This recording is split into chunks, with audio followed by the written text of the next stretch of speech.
Alright, so I think probably a couple weeks ago, saw Transformers 1 with a friend who I haven't seen in a while. This movie, I was expecting it to be as the trailer showed, like a cheap comedy. But I saw some of the most amazing storytelling I could have ever seen. And this is coming from a non-Transformers fan. Up to this, I've never, watched a Transformers anything, unless you count the Fortnite Chapter 4 Season 3 Wilds trailer with Optimus Prime in it. That doesn't even count, but still. This might be one of the greatest origin stories I've ever seen. And the reason it's so good is because, the way they build up Optimus Prime and Megatron as, the bestest friends. Unlike other movies, they don't start off like enemies and then end out good guys, like most Pixar movies, but they start out like friends and by the end become enemies. Guess I'll start off with the negatives, but there's not a lot. My first negative is probably the middle act, except for the scene where they find out that Sentinel killed everybody and is a fraud.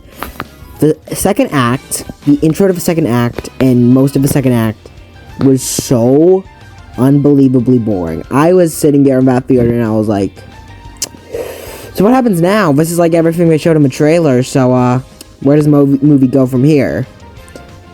But then they leave us with the most coolest thing I've ever seen, which is the Starscream, I'm pretty sure that's his name, Starscream versus Megatron fight. One reason this fight is so cool to me, which is more of a geek thing, but Starscream is voiced by Steve Buscemi, who voiced Randall in Monsters, Inc., which in my opinion is the best movie of all time. Sorry, just got excited there about the Monsters, Inc. But also, another thing that makes this scene so good is seeing how evil Megatron gets once he, is about to kill him, how, evil he gets. That is how to write a good twist villain. Because there's subtle hints. You gotta make it so that, one of the main characters sees that, somebody they looked up to was evil, and then that caused them to go on, a villainous rampage. That is a good way to make a twist villain, instead of doing... So, I was really nice in the start, but now I'm gonna reveal that I'm secretly a drug dealer. Haha! But this movie puts a really good, don't meet your heroes message. Don't meet the people you believe in. Okay, I was stalling enough. I need to talk about that finale. Oh my gosh. The way they executed it was perfect. In every last detail, that finale was perfect.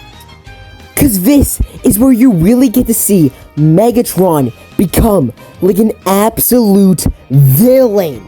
Honest to God, bad guy, no redeeming qualities, villain. The fact he shot his best friend and did not give a crap and let him fall to his death is enough to show how amazing of a villain he is. And, the fact that he just, instead of shooting Sentinel or just, doing anything, he does something, totally evil. And he rips him.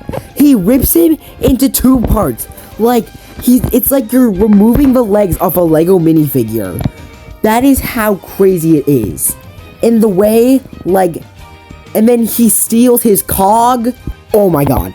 Don't even get me started on the score for this scene. It is amazing. Once Optimus Prime dies and, Sentinel's ripped apart, it gets super orchestral, and that is an amazing soundtrack in my opinion. This movie soundtrack is peak. The voice Brian does for his character is amazing. Because seeing how evil he can be and seeing how good he is, that is how a normal person would be if they found out their greatest hero was a fraud. And the person who enslaved him, technically. There was a lot of jokes about minors, and when I saw that movie, because it was for a birthday party and there was a lot of other people there, everybody kept making jokes whenever they said minors, either Drake jokes or just jokes in general. So yeah, middle schoolers. I think probably my favorite joke from the movie was the, Hey, Darkwing! Don't. My finger can transform. Guess which one? honestly, I think that, like, once Optimus Prime comes back to life, the fight they have is so good. Like, not well animated. Like, honestly, I expected it from a 3D film, but, like, the score and the dialogue after where, like, Optimus Prime was like, "You are banned forever," and then, like, he just leaves. That was pretty impactful, too. Overall, honestly, if I had to give this movie a ranking, I'd probably give it a 8 out of 10. The reason it's not a 9 is because, oh my gosh, the marketing sold so bad. There's a video by Illogically Salty he remade the trailer, but he made it good. Watch it. So I hope you guys like the content. This is gonna be like the type of style I'm doing for long forms. It's been Jacob, I've been existing, and I'm gonna see you guys next time. Peace.